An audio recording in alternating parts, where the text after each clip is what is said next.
He says, my wife Vashti, she's a granddaughter of Nebuchadnezzar, and she has got to be the prettiest person. So it turns out, Achashverosh had the audacity to command his wife Vashti to come out to the party exposed. Exposed means naked, which is something that anyone who has common sense knows that human beings are not animals. We have clothing. But that's the type of people, and they're curious to see how people look when they're not wearing clothes. And they invited Vashti to the party. Vashti was a prutza. She was ready to come to the party. Mamish wearing nothing except her crown. It turns out Hashem punished her and prevented her from coming out to the party to show off her body, her beauty. And you know what he did? He made her break out with saras, leprosy, which is very ugly. No one wants to be seen with pimples. And now she has pimples, ugly saras on her body. She doesn't want to be seen at no party.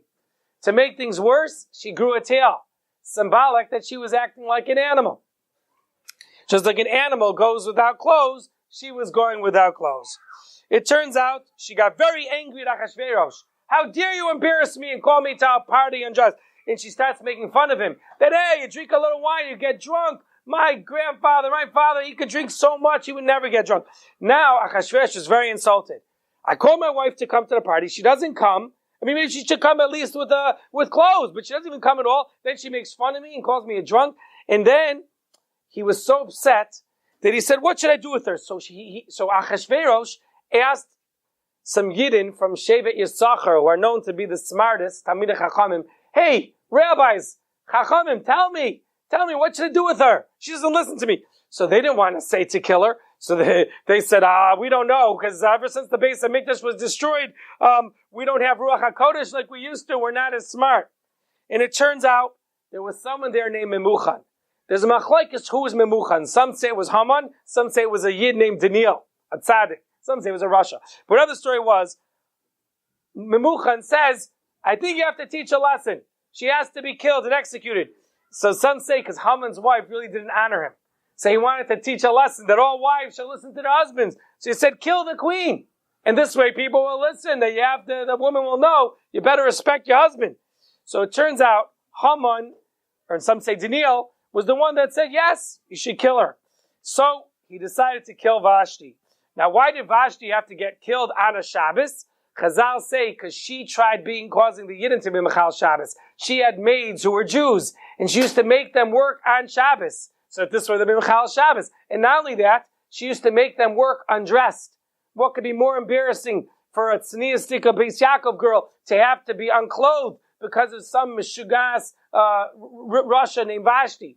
So since she disgraced the Jewish people's tznius, she also was killed on Shabbos and undressed. Because everything Hashem does is mida k'neged mida. So this is the part where the king must find a new queen. After all, Vashti was executed mercilessly by her husband. And Achashverosh really regretted later that he killed his wife. There are other ways to punish people than killing them. Once they're killed, you can't change your mind. And now he was in a depression. Here he was marrying Vashti, and right here, Shana Rishona, the first year of their marriage, and she's dead. So there's an interesting chazal that says that Haman really wanted Vashti to die. Why? Haman wanted that his daughter should be chosen as a queen. So this was his sinister plan. So you see how selfish of a person Haman was. He was a greedy man, a person who wanted covet, a person who was selfish, a person who was cruel and merciless to others. Most people would show loyalty to the king and the queen, devotion, respect. And here, he tells the king to kill his wife. So you can see that Haman was a rotten individual. I guess that's part of being Amalek. By definition, there are people who are not God-fearing, people who are wicked and evil to the core. It turns out, after Vashti was killed, the king didn't know what to do. But he said, those 7 ministers, those 7 high officials that were with me, who agreed with me telling her to be executed, to be killed, they have to be killed. And Achashverosh ordered the 7 people killed. He said, why? Because they caused me, they should have stopped me. They should have said, Your Majesty, that's not a good idea. Maybe just put her in jail for 2 days to punish her. So he punished them. And they were executed. Chazal tell us the reason they were punished is because they also, like Vashti, also convinced him not to let the Yidden build the second Beis HaMikdash. Now, by all the people that tried stopping the Yidden from building the Beis HaMikdash, they forfeited their life. They lost their life. So it turns out the servants see that the king is depressed, and they decided that the king should search for a new wife, a new queen. So representatives went out to all the countries, to all the lands, that they're making some type of contest, a beauty pageant of a sort, to find out who is the most wonderful new wife for the king.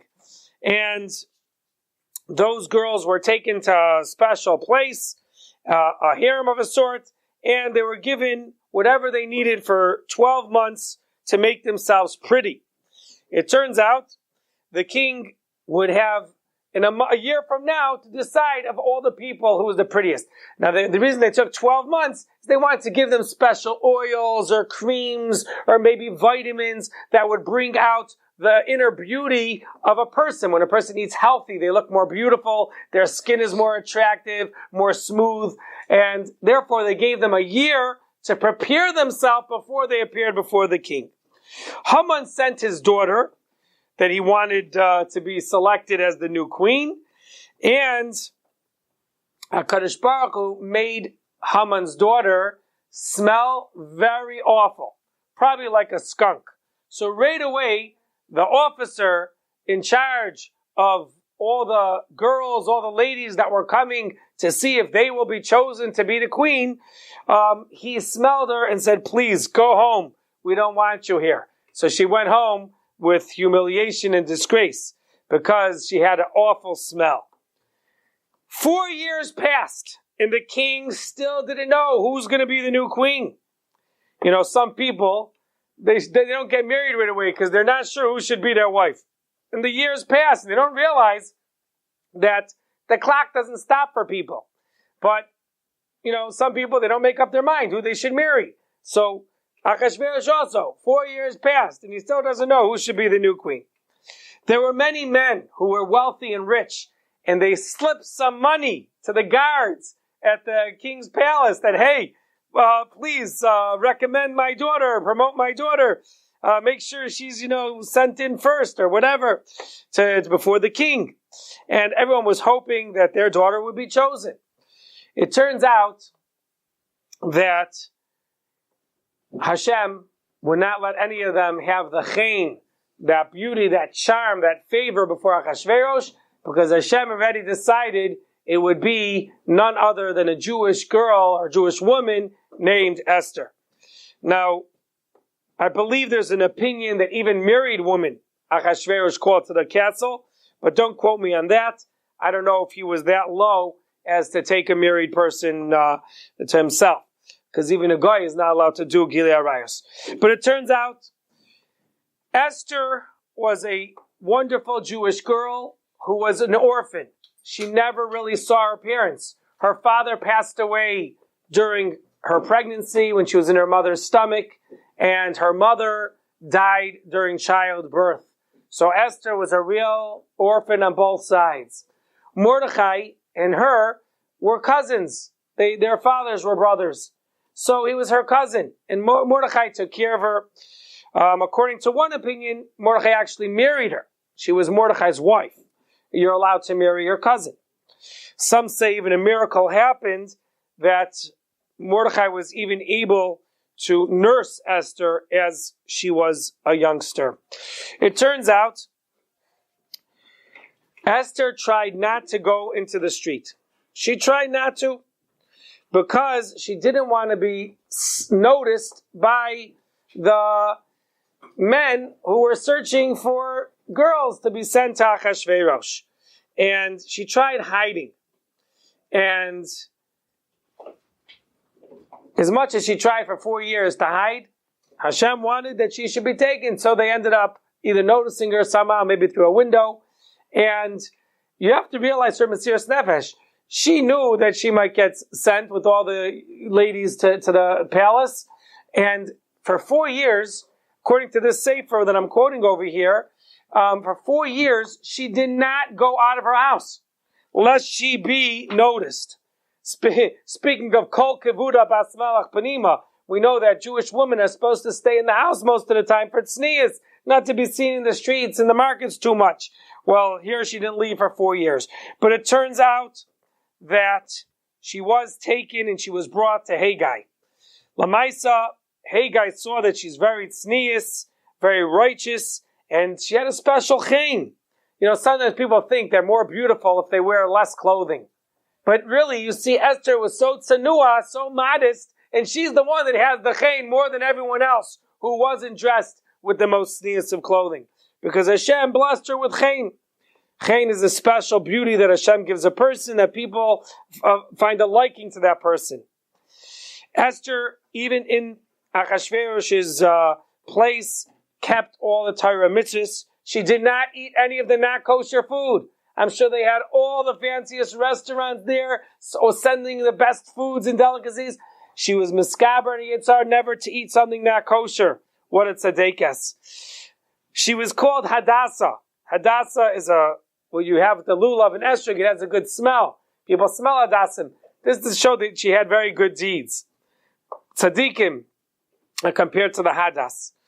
It turns out, Esther didn't want to forget what day is Shabbos. So she had 7 maids, and she named each one come Sunday, your Monday, your Tuesday, and one of them I think she called Shabbatah. That was her name. And you're the one that comes Shabbat. So whenever that one would come, she would already know, today is Shabbos. I should make sure to not be Mechal Shabbos. It turns out Mordechai would come every day to visit her and ask her, how are you? Is everything okay? You see, from here, a big lesson, that it's derech eretz. It's a nice habit to ask your relatives, how are you?